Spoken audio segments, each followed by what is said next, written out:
Welcome back. It's day 74, and this is Getting to Know God with the Children's Bible 365 stories for every single day.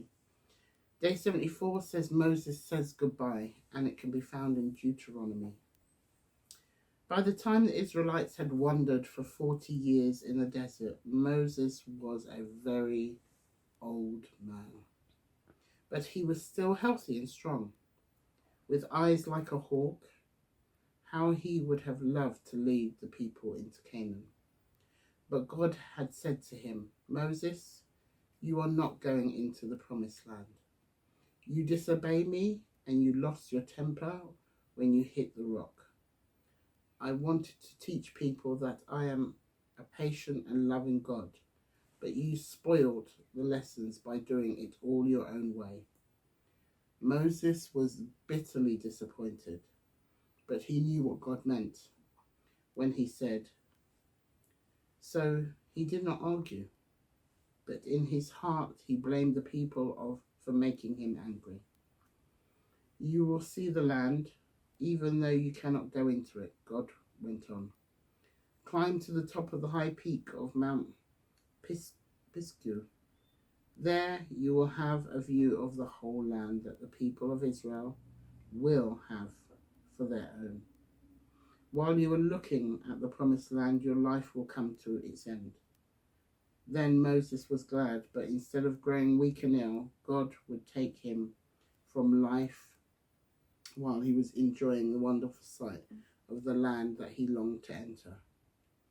Before he went up Mount Pisgah, Moses talked for a long time to the Israelites.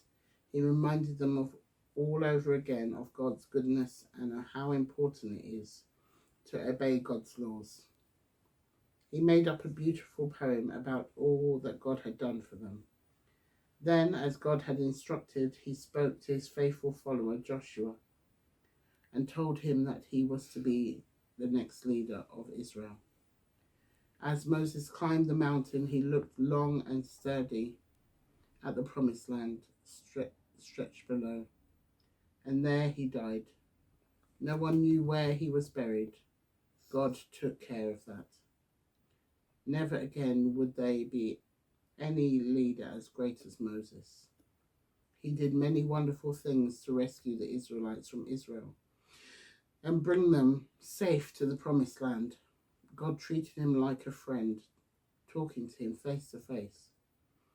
But Moses never became conceited. All he wanted was to teach the people to obey God and learn how great he is. What do you think of that then?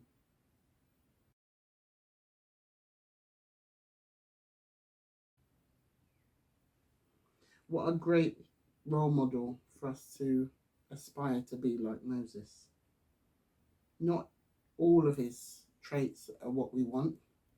We don't want the trait of him being angry and disappointing God, because ultimately that's why he wasn't able to go into the promised land. So great lessons to learn from a great leader, a great man, and humble to the end. He realized the mistakes that he had made, and instead of arguing for himself, for his life, he decided that it was time just to listen and obey. Sometimes I wonder why it must get to the last resort for people to learn to obey when there was so much more ahead for them. God bless you.